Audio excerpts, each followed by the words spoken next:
Que se están conectando los participantes.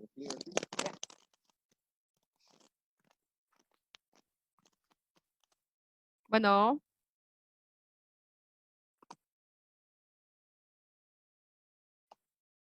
¿dónde checo lo que me decías ahorita? Bueno, ¿se escucha?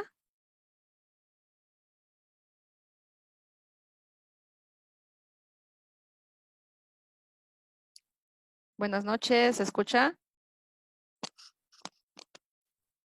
Excelente, por fin.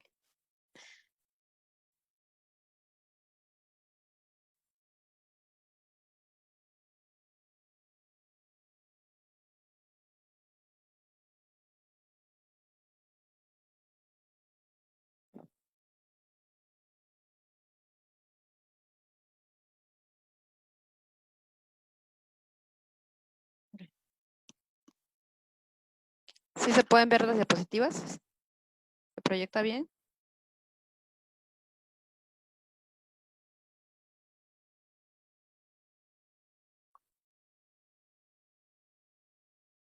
Perfecto, ok.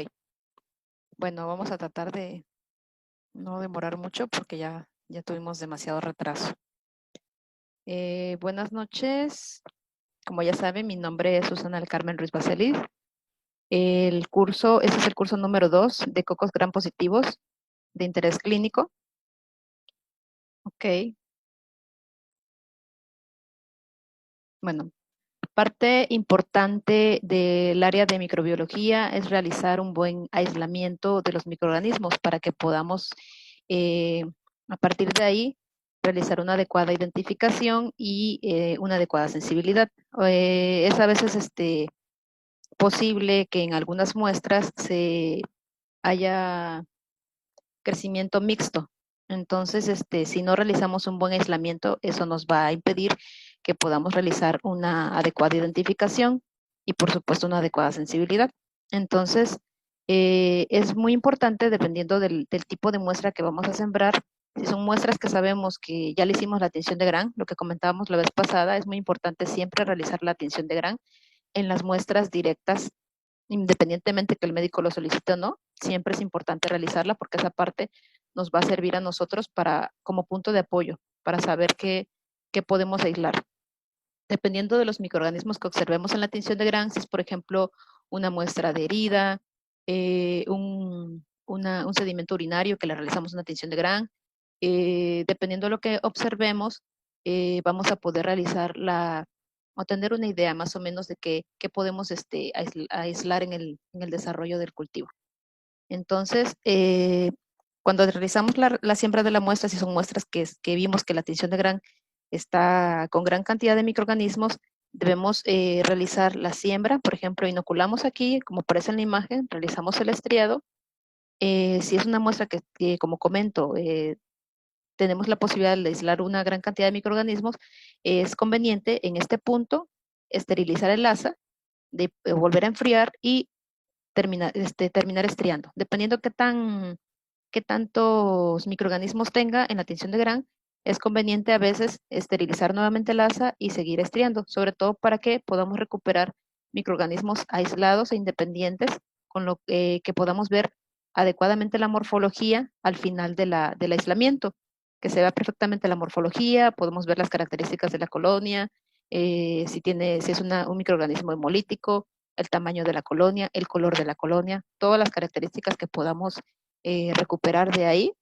Eso nos va a servir muchísimo para tener una idea de qué posible microorganismo es el que estamos tratando. Obviamente hay que seguir ciertos algoritmos dependiendo lo que estamos observando. Pero partiendo de aquí, lo importante, por lo pronto, es la tinción de Gram de la muestra directa. Obviamente hay muestras que no se deben de realizar tinción de Gram, como en el caso de un coprocultivo, en una muestra de faringia, porque son muestras polimicrobianas, entonces en esos casos no. Se debe de saber qué tipo de microorganismos son los que estamos buscando de manera intencionada dependiendo del tipo de muestra. Entonces, si sabemos que, por ejemplo, es un exudado faringio y los microorganismos posibles que podemos aislar son estreptococos beta hemolíticos, es muy importante, ¿sí?, que realicemos una adecuada siembra de la muestra para tratar de recuperar microorganismos aislados, porque a veces, por ejemplo, la cantidad de colonias que podemos recuperar de un exudado faringio, no sé, pueden ser 2, 3, 5 colonias, y si, por ejemplo, yo resiembro la muestra y me crece todo saturado, no voy a poder recuperar el microorganismo. Entonces, el aislamiento es muy importante, ¿ok? Ok, lo que comentaba en las placas de medios de cultivo, si hablamos de cocos gram positivos, los principales medios que vamos a utilizar es el agar sangre, y el agar-salimanitol. En el agar-sangre sabemos que es un medio nutritivo, lo comentamos anteriormente. Aquí va a crecer la mayoría de los microorganismos y podemos ver principalmente características morfológicas, la hemólisis de la colonia y todas las características que comentábamos. El salimanitol es un medio, como comentábamos igual anteriormente, en el cual se van a recuperar cocos gram positivos. No estamos hablando solamente de estafilococos, también pueden crecer algunos enterococos y micrococos en este medio. Entonces, algunos enterococos logran soportar la sal del medio y van a poder crecer. Entonces, podemos ver si son mannitol negativo o mannitol positivo. Algunos enterococos también pueden desarrollar. Incluso, no nos casemos con la idea de que solamente va a crecer cocos gram positivos, porque ocasionalmente nos puede crecer un bacilo gram negativo en este tipo de medios. Y obviamente, por eso es importante que uno de los algoritmos que ocupamos para empezar a realizar la identificación es que a partir de la placa y ver la morfología, realizar una tinción de Gram de lo que desarrolló. ¿Ok? La atmósfera. La atmósfera de incubación igual es muy importante. Dependiendo del tipo de cultivo, por ejemplo, los cultivos faringios se pueden incubar a 35 grados más menos 2 y meterlos en cámaras para generar una capnofilia, generalmente pueden ser sobregeneradores, pero bueno, a veces no todos tenemos la posibilidad de utilizar estos sobregeneradores, entonces podemos utilizar una jarra con vela y a partir de ahí nos genera un ambiente de CO2 aproximadamente del 3 al 5%, que sería suficiente para poder ver la hemólisis y que permita que desarrollen bien los microorganismos, sobre todo en este caso si estamos hablando de este tipo de microorganismos que desarrollen bien los cocos gram positivos, hablando de streptococos, y podemos ver la hemólisis. Como sabemos, los streptococos betamolíticos tienen una hemolicina sensible al oxígeno. Entonces, así lo utilizaríamos. ¿Ok? Faringitis, lo que comentábamos igual la vez pasada, si tenemos un diagnóstico de faringitis en la solicitud que nos remite el médico, principalmente vamos a buscar, hablando de cocos gram positivos, Streptococcus pyogenes. En la clasificación de Lancefield entra como estreptococo del grupo A, y lo que son los estreptococos del grupo C y G, que son también otros estreptococos betamolíticos. El estreptococo beta-hemolítico lo vamos a tratar de buscar en esta muestra. Si estamos hablando de muestras urogenitales, a veces existe posibilidad de recuperar microorganismos que forman parte de la microbiota intestinal, como por ejemplo Streptococcus agalactiae, que también puede causar infecciones de vías urinarias y que es importante buscarlos en pacientes embarazadas, sobre todo en el último trimestre. Y bueno, aquí tenemos para infecciones del tracto urinario, hablando de gram positivos, el estafilococo saprophyticus es uno de los patógenos que pueden causar infección de vías urinarias y que está asociado además a litiasis porque produce ureasa.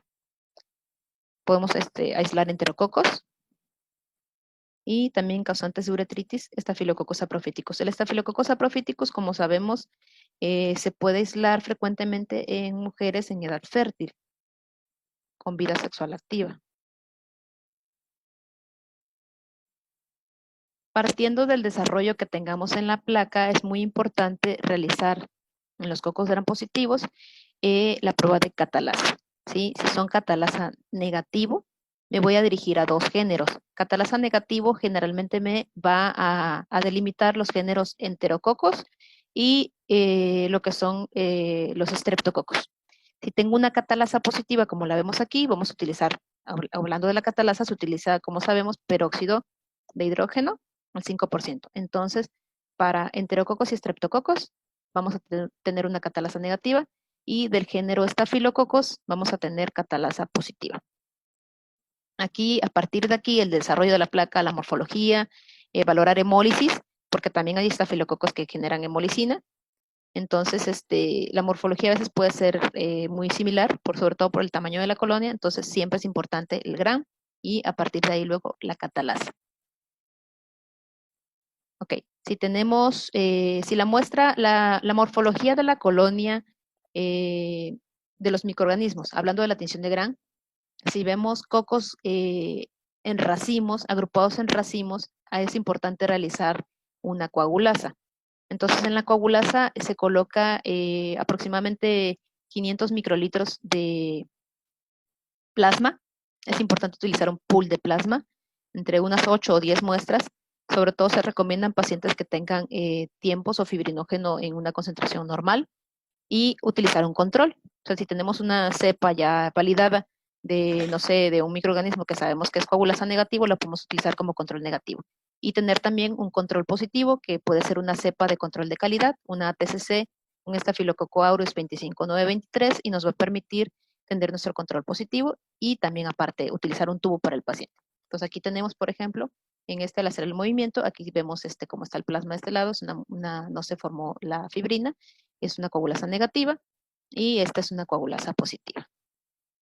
Es importante que al realizar la coagulasa se respete el tiempo de proceso. Ok, aparte de realizar el pool, realizar observaciones antes de las 4 horas de manera consecutiva. Si antes de las 4 horas yo observo que hay una formación ya del coágulo, ya se puede tomar como positiva. En este caso se puede reportar ya como Staphylococcus aureus. Si la coagulasa me da negativa a las 4 horas, tengo que esperar, mantener incubando la muestra hasta que cumpla las 24 horas. Es importante que se realice la observación durante las primeras 4 horas. ¿Por qué? Porque hay microorganismos que, aparte de tener la enzima coagulasa, pueden también degradar el coágulo de la muestra. Entonces tienen fibrinolicinas, y si yo no las observo durante las primeras 4 horas, puede formarse el coágulo y volverse a degradar. Entonces yo reportarla al día siguiente como un Staphylococcus coagulasa negativa de manera errónea. Y es muy importante esto, porque si yo no tengo una buena identificación, no voy a poder realizar una buena interpretación de la sensibilidad. La sensibilidad para algunos antibióticos enfocados a Staphylococcus aureus difiere de otros estafilococos que son coagulasa negativa. Entonces, para la interpretación de la sensibilidad es importante siempre que yo haga una buena identificación a nivel de género e incluso de especie. Ok, aquí por ejemplo es un algoritmo hablando de los cocos gram positivos. La primera prueba, como comentaba, aparte obviamente tinción de Gram, vamos a observar cocos gram positivos en racimo. Realizo posteriormente la catalasa. En la catalasa, si la catalasa me da positiva, comentaba que es importante realizar la coagulasa. Coagulasa, si me da positiva, lo reporto como Staphylococcus aureus. A partir de aquí, tengo que buscar en la guía, ya sea que utilice yo por la guía de CLSI. En la guía CLSI nos vamos al apartado de Staphylococcus aureus y ahí vamos a buscar los antibióticos que podemos probar, ya sea que vayamos a utilizar la técnica de microdilución o que vayamos a utilizar una técnica manual por el método de Kirby-Bauer. Entonces, si vamos a utilizar Kirby-Bauer, buscar los antibióticos que podemos probar por este método, y si vamos a utilizar un método de microdilución, entonces probar los antibióticos. Generalmente ya vienen los paneles diseñados. Entonces es importante también saber en el área que estamos hospitalaria o que sea de pacientes ambulatorios, poder solicitar el panel adecuado en base a los antibióticos que el médico utiliza para ese tipo de pacientes. Entonces podemos seleccionar el panel que nosotros requiramos. Si la coagulasa en todo caso resulta negativa, entonces estamos hablando de un estafilococo coagulasa negativo. Podríamos llegar hasta este punto, pero si estamos hablando también de sobre todo en muestras de vías urinarias, si veo una colonia que tiene un pigmento amarillo, ¿sí? En el agar sangre, veo el pigmento, que la colonia es amarilla, tengo una muestra de urocultivo, por ejemplo, en una paciente en edad fértil con vida sexual activa, es importante también realizar una prueba de resistencia a novobiosina o sensibilidad a novobiosina. Si es resistente, que tenga menor de 16 milímetros de diámetro, se podría reportar el estafilococo como saprofíticos. Entonces aquí me daría resistente a la novobiosina. Si la novobiosina es sensible, podemos reportar como estafilococo coagulasa negativo. Para la interpretación del antibiograma o para seleccionar los antibióticos, nos iríamos al apartado de estafilococcus coagulasa negativo, y ahí vamos a seleccionar los antibióticos en base al tipo de paciente. Si son pacientes, eh, por ejemplo, ambulatorios, pues seleccionar los antibióticos. Más adelante vamos a hablar un poquito más de antibióticos. Los antibióticos que aparecen dentro del grupo A, que son los ideales dentro de la primera opción para realizar la parte del antibiograma. En cuanto a la tinción de Gram, es muy importante evaluar la agrupación, pero tomando en cuenta solamente de muestras directas y de cultivos en caldo. Yo no puedo evaluar la agrupación de un desarrollo en una placa de cultivo. ¿Por qué?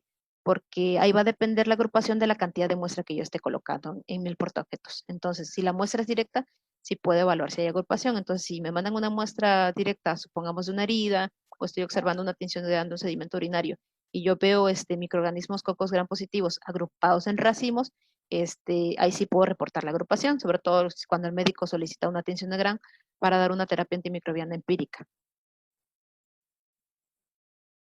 ¿Ok? La resistencia a la novobiosina la podemos realizar así y vamos a observar, sobre todo en este caso, es la novobiosina de 5 microgramos y aquí estamos observando que tiene una resistencia.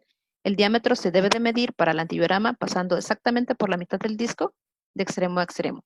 ¿Sí? Ahí evaluamos los milímetros de diámetro que tiene. En este caso, que era menor a 16, se toma como resistente y se interpreta como Staphylococcus saprophyticus y pues hay que probar los antibióticos que están diseñados para probar en ese microorganismo.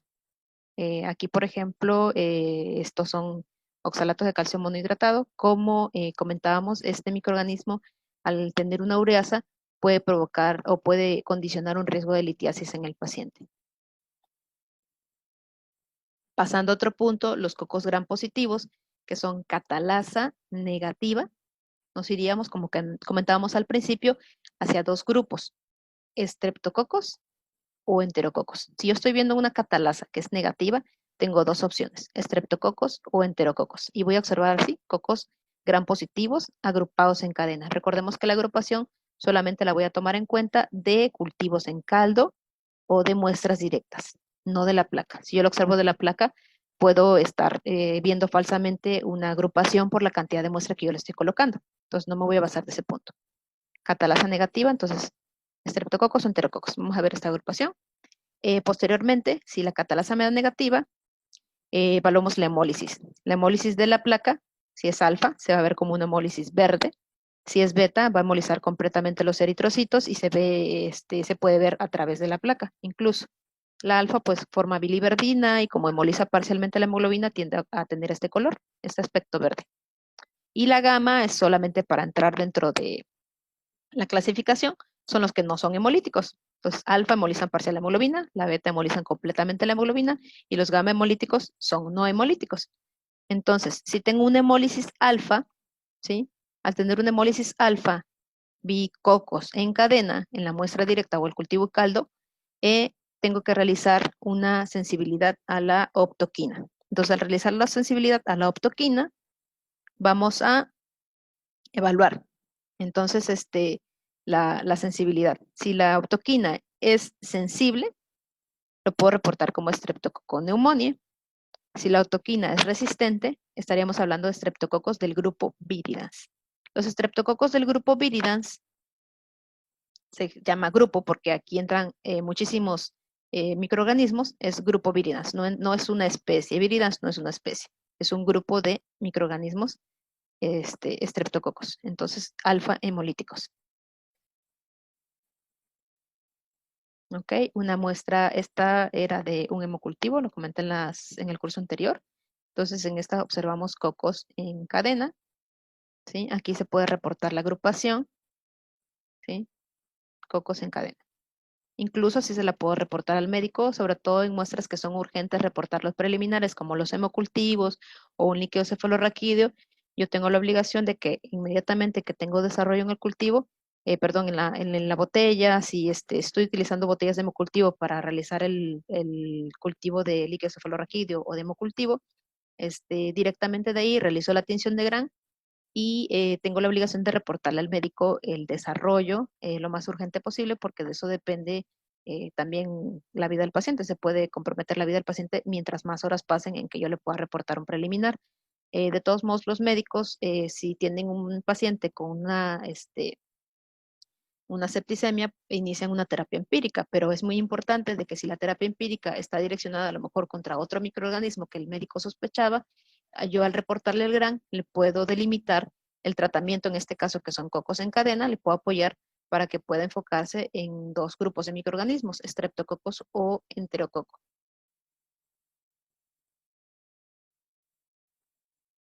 ¿Está bien?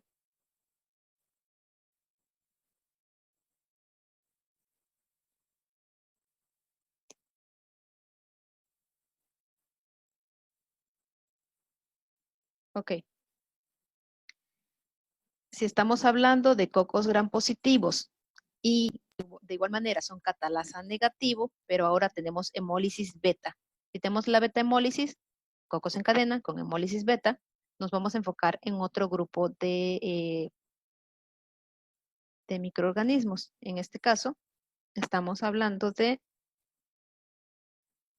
ok, dentro de los estreptococos beta hemolíticos, después tenemos la opción de realizar identificación mediante pruebas relativamente básicas que utilizamos encidiscos individuales. Es muy importante que en el laboratorio tengamos encidiscos o unidiscos que vienen individuales. Los multidiscos no están validados. Los multidiscos no se deberían de utilizar, sin embargo, como muchos laboratorios los siguen comprando, pues lamentablemente se siguen utilizando. Pero debemos de seleccionar los antibióticos tanto para sensibilidad como para identificación de manera independiente. Entonces nosotros vamos a seleccionar los antibióticos, en este caso para identificación, utilizaremos dentro de estreptococos betamolíticos bacitracina de 0.04 unidades, un disco de trimetoprim con sulfametoxazol, y podemos utilizar cierta parte de la placa para realizar la prueba de CAM, y también se puede utilizar prueba de PIR. Si tengo para realizar la tipificación del landfill mediante aglutinación de látex, puedo realizar tipificación y saber si es un estreptococo del grupo A, que sería Streptococcus pyogenes, si es un estreptococo del grupo B, que es el Streptococcus agalacti. También estos métodos de tipificación nos permiten diferenciar estreptococos del grupo C, F y G. Entonces, a veces no son tan específicos porque los estreptococos pueden compartir ciertos antígenos, entonces a veces me aglutinan dos. Sobre todo pasa en la aglutinación para ciertos, en el A y el B son más específicos, pero lo que es C, F y G a veces pueden dar ciertas interferencias. Entonces, utilizaríamos estos antibióticos y mediante esta tablita, incluso la pueden encontrar en internet, son tablas que vienen de manera muy sencilla para interpretar, podemos realizar la identificación bastante adecuada a nivel de género y especie. Entonces, si tenemos Streptococcus piógenes, estamos hablando de cocos gram positivos, agrupados en cadena, que son catalasa negativo, y posteriormente vamos a evaluar la sensibilidad que realizamos en la placa. ¿Sí? Colocamos bacitracina, trimetoprim y realizamos una prueba de CAM. Ok, hablando de estreptococo del grupo piógenes, la bacitracina, independientemente del tamaño de la sensibilidad, puede ser algo mínima, se toma en este caso como sensible. ¿Sí? El trimetoprim con sulfametoxazol sería resistente y la prueba de CAM sería negativa. En este caso, ¿cómo realizamos? Para las pruebas de sensibilidad siempre es importante que realice la suspensión del microorganismo en 0.5 de McFarland. Todo lo que son pruebas de sensibilidad se deben de utilizar la suspensión a 0.5 de McFarland. Voy a inocular la placa con el hisopo en diferentes ángulos, tratando de inocular toda la porción que voy a utilizar. Y de ahí voy a colocar los encidiscos. Los encidiscos tienen que tener, independientemente si es para sensibilidad o para identificación, cierta distancia. Posteriormente nos vamos a enfocar un poquito más en esta. Entonces aquí estaríamos hablando de identificación, una bacitracina sensible, trimetoprim con sulfar resistente y prueba de CAM negativa. La prueba de CAM, como la realizamos, aquí se coloca una cepa de Staphylococcus aureus, una asada, esta sí va directa, de Staphylococcus aureus. Y acá de manera perpendicular colocamos la cepa problema. Podemos colocar mi paciente en el centro, el que estoy tratando de identificar, un control positivo y un control negativo, ¿sí? Si tenemos cepas ya validadas de supongamos un enterococo, puedo utilizarlo como control negativo, un estreptococo ya validado de agalacti, lo puedo utilizar como control positivo, y en el centro colocar la muestra, la cepa del paciente que voy a identificar. Ok, esta sería una prueba de CAM negativo. Ahorita más adelante vamos a ver una positivo, se forma una punta de flecha. Y para aglutinación del landfill se puede hacer por tipificación de látex y pues se genera una aglutinación tal cual como cualquier otra prueba de aglutinación. Ok, hablando de Streptococcus agalacti. El Streptococcus agalacti, que es el estreptococo del grupo B, que puede causar infecciones complicadas, ya sean embarazadas, en recién nacidos, embarazadas en último trimestre del embarazo, porque puede provocar la fiebre puerperal, posparto, y puede infectar también al recién nacido. Entonces, hay muchos artículos que indican que es conveniente hacer una impregnación con betalactámicos unos momentos antes del parto. Entonces, si aislamos el Streptococcus agalacti en una embarazada en el último trimestre, sí es importante darle seguimiento. Entonces, en este caso, tendríamos la prueba de bacitracina resistente, trimetoprim con sulfatmetoxazol también resistente, y la prueba de CAM sería positiva. Entonces, hablando del Streptococcus beta hemolítico, el que me daría prueba de CAM positiva será el Streptococcus agalacti o Streptococcus del grupo B, hablando de la aglutinación del landfill. Streptococcus dysgalacti. Este es muy importante buscarlo de manera intencionada también en exudados faringios. Si yo tengo un Streptococcus agalacti, me regreso un poco. Si yo tengo un Streptococcus agalacti en muestras faringias, no se considera patógeno. Muestras faringias, recordamos que son Streptococcus piógenes o Streptococcus dysgalacti. Si estoy haciendo tipificación del landfill, serían Streptococcus del grupo A, Streptococcus del grupo C o Streptococcus del grupo G. Entonces, si tenemos un Streptococcus dysgalacti, me va a dar resistencia a bacitracina, como lo podemos ver aquí, sensibilidad a trimetoprim con sulfametoxazol y prueba de CAM negativo. Aquí estamos hablando de un Streptococcus dysgalacti. Lo que está acá arriba es un disco de eritromicina y un disco de clindamicina, pero estos son para otras pruebas de sensibilidad. Más adelante lo vamos a platicar en otras presentaciones posteriores. ¿Ok? Los enterococos, el tamaño de la colonia es muy similar a los estafilococos, por eso es importante, aparte de la extensión de Grant, de la muestra directa que vamos a realizar, es evaluar la prueba de catalasa. Entonces, los enterococos comentábamos que son catalasa negativo, a diferencia de los estafilococos. Entonces, enterococos, catalasa negativo, la morfología de la colonia es así, se parece a veces mucho a los estreptococos beta hemolíticos, tienen la parte central más densa y la periferia se puede ver ligeramente translúcida, ¿sí? Comentaba que también existe la posibilidad de que puedan desarrollar en el agar salimanitol, ya que los enterococos pueden soportar la sal del medio y ocasionalmente pueden desarrollar, aunque desarrollan un poco de manera más lenta. Para identificación de enterococos podemos utilizar el agar bilis esculina y el enterococo puede hidrolizar la esculina. El medio originalmente es de este color, ligeramente como amarillito, un amarillo pálido, y cuando el microorganismo hidroliza la esculina, hace que el medio cambie como este color, es como un color oscuro tipo, bueno, no vas a decir un comercial, pero es un color muy oscuro, como cuando vemos el ácido sulfídrico en el TSI, se ve muy similar, en este caso no es ácido sulfídrico, es por la hidrólisis de la esculina, y aquí podemos ver la diferencia entre un tubo sin inocular y un tubo ya posteriormente inoculado.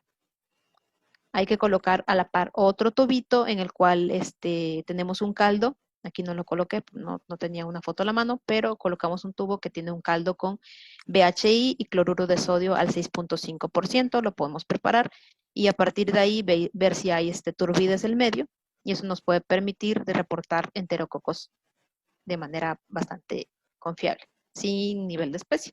Podremos reportar enterococos SP. También existe medios cromogénicos, medios orientadores, que nos pueden apoyar muchísimo, sobre todo cuando las muestras son polimicrobianas. Si tengo una muestra que es polimicrobiana, podemos utilizar medios cromogénicos. Generalmente yo los utilizo sobre todo en muestras urinarias.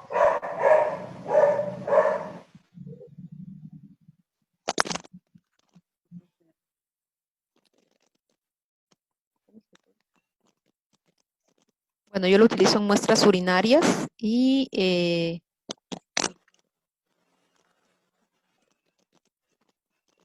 y me permite diferenciar sobre todo una que la muestra pueda estar contaminada o que la muestra pueda tener algún desarrollo polimicrobiano.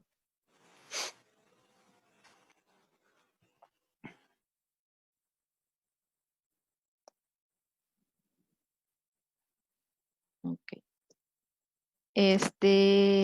Sí son de mucha ayuda, pero por ejemplo, no me puedo basar en la morfología de la placa para poder realizar una identificación. Son orientadores, por eso le llaman agares orientadores. Y por ejemplo, del desarrollo que tengo aquí, puedo ver que tengo dos microorganismos. Si yo quisiera realizar pruebas de identificación y de sensibilidad, tengo la obligación de que a partir de aquí tengo que resembrar la cepa en agar sangre o en algún agar nutritivo. No puedo realizar identificación ni sensibilidad, no debo de realizar identificación ni sensibilidad de medios que contengan inhibidores.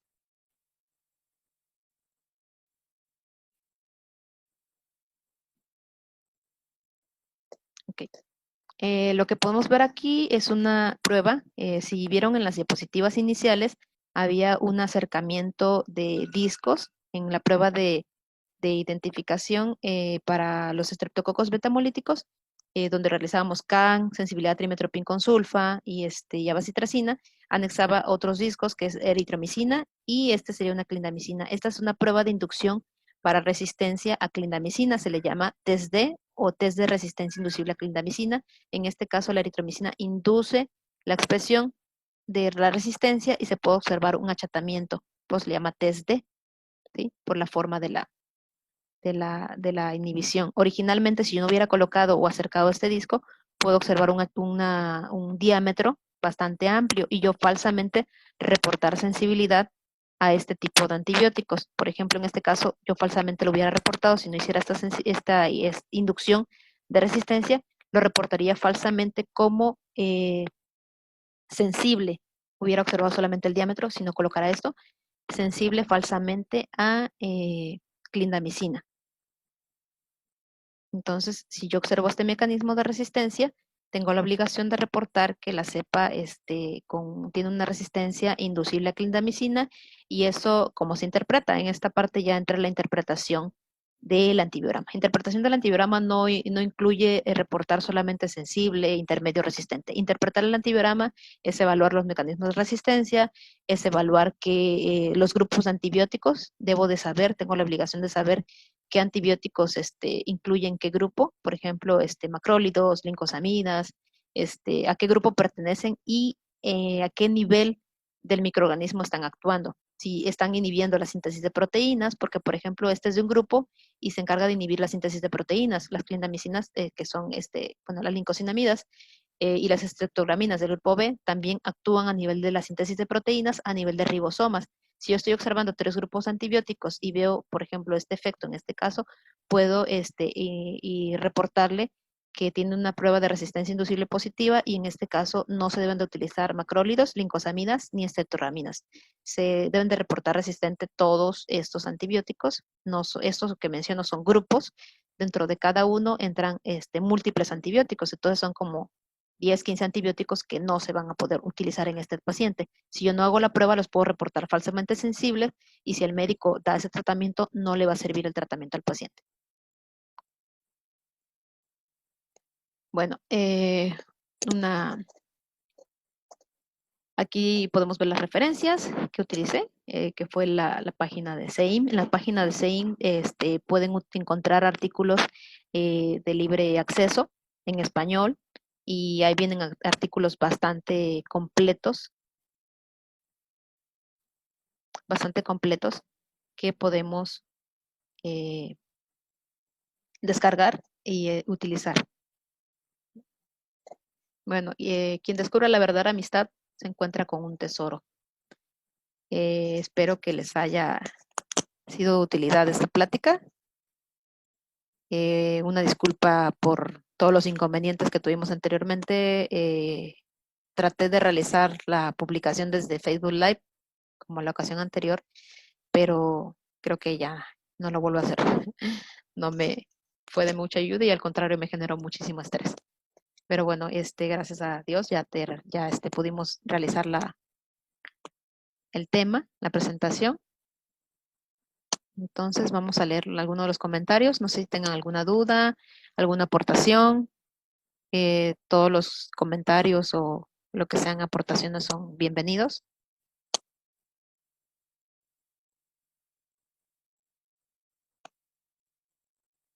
Ok, vamos a ver algún comentario.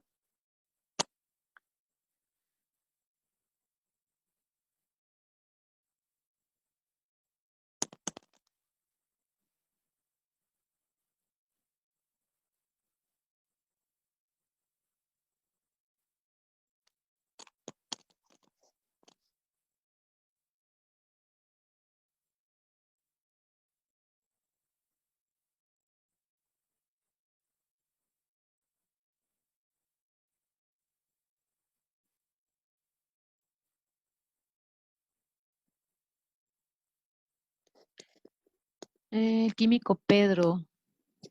Buenas noches, química. ¿Qué opina del descubrimiento de los estreptococos alfa-hemolíticos, incluyendo el neumococo? No producen hemólisis en agar sangre mediante una hemolicina, sino por reacciones oxidativas que producen una forma pigmentada de la hemoglobina. No tengo mucha información sobre esto. Es algo, pues, muy interesante. No tengo información al respecto.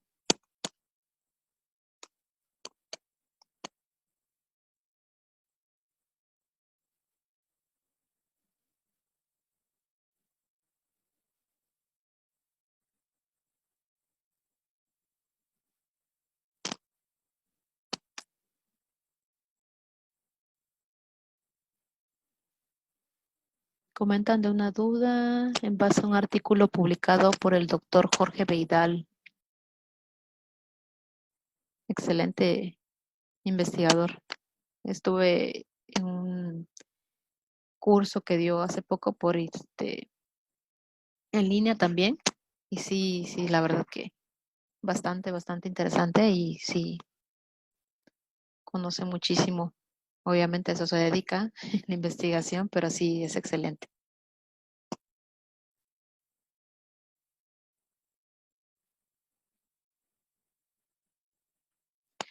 Dice el químico Mauricio, disculpe, para el uso de los multidiscos, ¿qué es lo más recomendable? Tengo entendido que pues se siguen usando y vienen predeterminados para gran positivos o negativos, o sus efectos donde está mal usado o siempre está mal comparando pacientes ambulatorios con hospitalarios. Los multidiscos no son recomendables, no se recomiendan por ninguna de las guías que se ocupan de manera eh,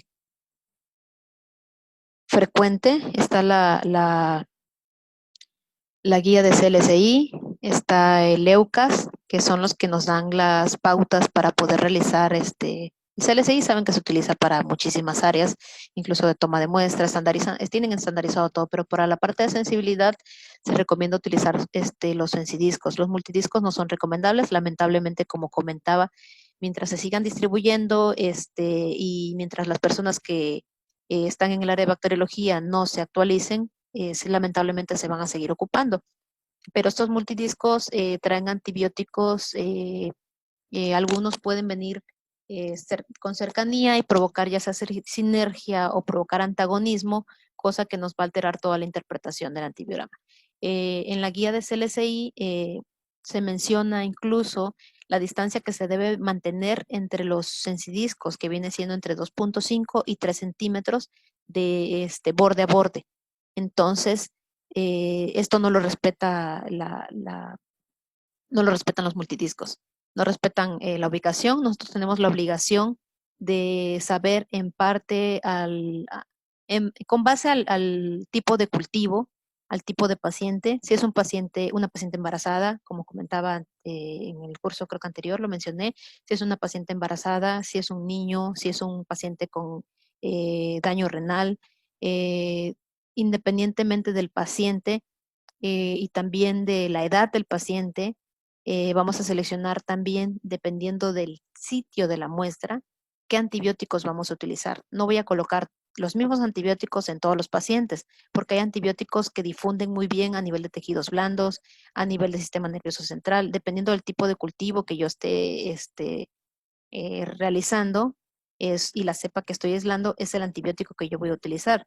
Si la muestra es urinaria, tengo que utilizar antibióticos que se concentran bastante efectivo, de manera muy efectiva a nivel de vías urinarias, lo que son, por ejemplo, aminoglucósidos, quinolonas, fluoroquinolonas, por ejemplo, algunas betalactámicos, dependiendo del tipo de muestra.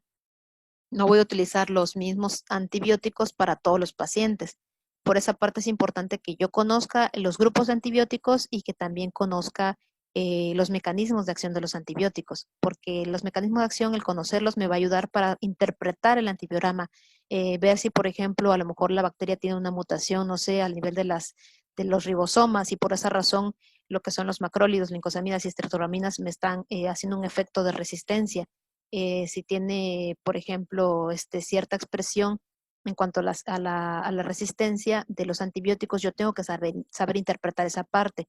Interpretar, como les comentaba, no solamente se basa en decir que es sensible, intermedio, resistente. Interpretar el antibiograma se basa en que yo conozca los grupos de antibióticos y que sepa interpretar qué está pasando en la placa de sensibilidad.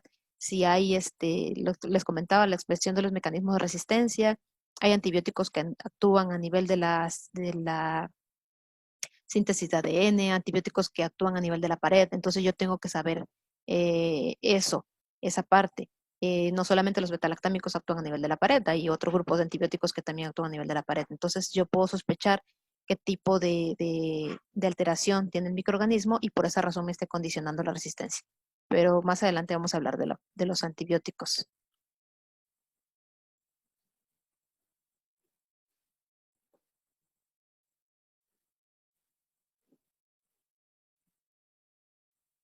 Ok, creo que ya no existe ninguna duda. Parece que sí. Otra duda es más de procesamiento. ¿Es necesario siempre utilizar las cepas ATCC o es válido utilizar cepas identificadas por equipos automatizados? Y otra duda, el uso de cajas Petri, por ejemplo, según CLCI, se deben utilizar cajas más grandes para antibiogramas. Veo que algunos lugares se usan todas igual de plástico o vidrio, que es lo más adecuado que he escuchado, que ya no vamos a utilizar cajas de vidrio en otros lugares que aún es posible y no tienen ese dato, que es lo más correcto.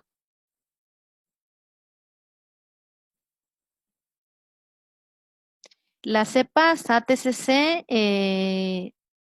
sería lo ideal utilizar cepas ATCC para nuestro control de calidad, incluso de la tinción de Gran, porque cuando realizamos tinción de Gran, obviamente también hay que validar el colorante. Si el colorante incluso sea de fábrica, hay que validar los tiempos, hay que utilizar cepas Gran negativas, Gran positivas, pero lo ideal es que sean cepas ATCC.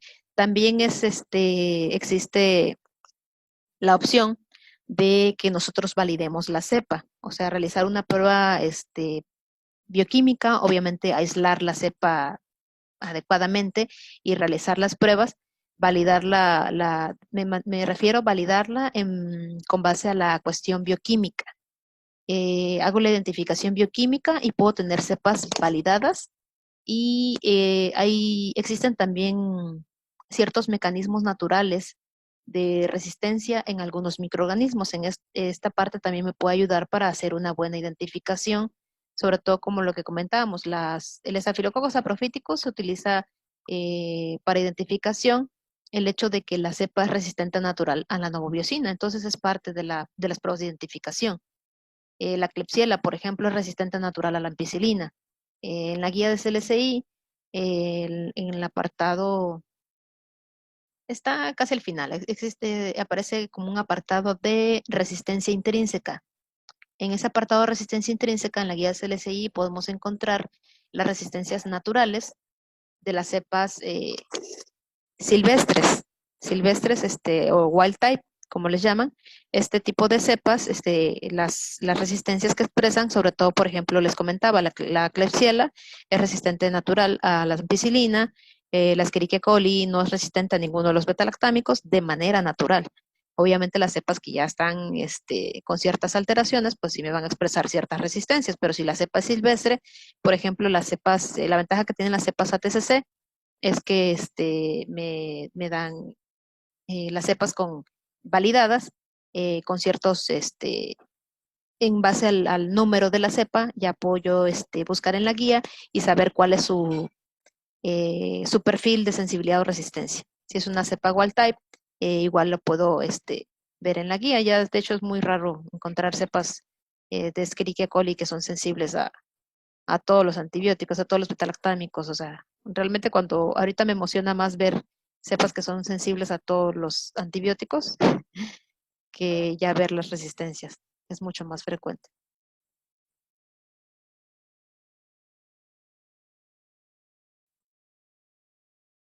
No sé si alguien quiera mencionar algo para que activen su micrófono. No sé quién, si tengan alguna duda de manera personal que nos quieran compartir o algo que quieran aportar. Son bienvenidos todos los comentarios. Igual, como les comentaba, yo les comparto algo de lo que he aprendido durante mi formación, durante estos años que he estado en el área de microbiología. Como les comentaba, yo me empecé a enfocar más en el área de microbiología y me empezó a apasionar más o menos como en el año 2008 aproximadamente, hace aproximadamente como 12 años. Es un área que me encanta mucho y es un área muy bella, como ustedes saben, a ustedes me imagino que están aquí porque esa área también les gusta. Entonces, no sé si alguien quiera mencionar algo.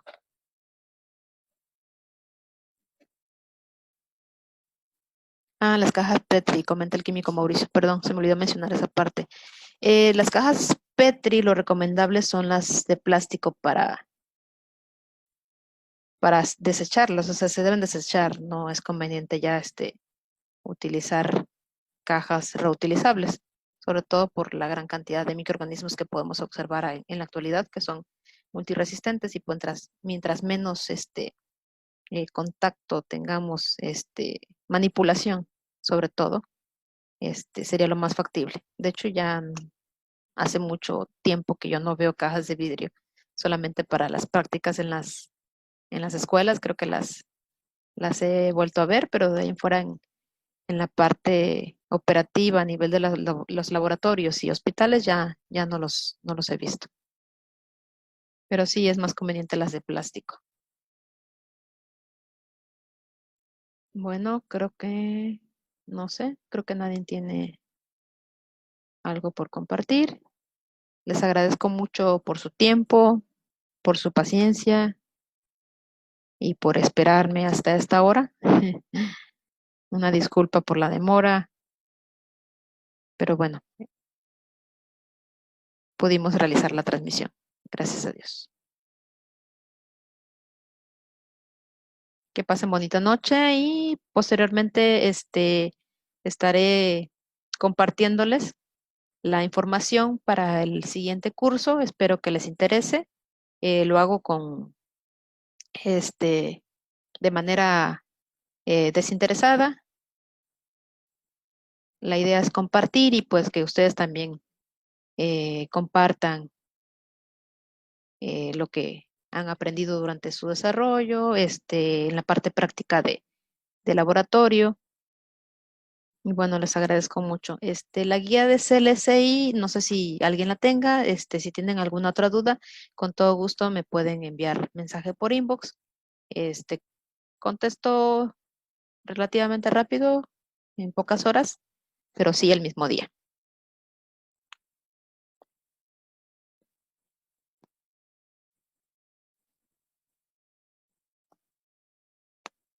Bueno, el químico Mauricio dice que nos puede compartir la guía nueva para todos. Bueno, igual y si gustan, se pueden poner en contacto también con él. Muchísimas gracias, químico. Saludos a todos y excelente noche. Estamos en contacto.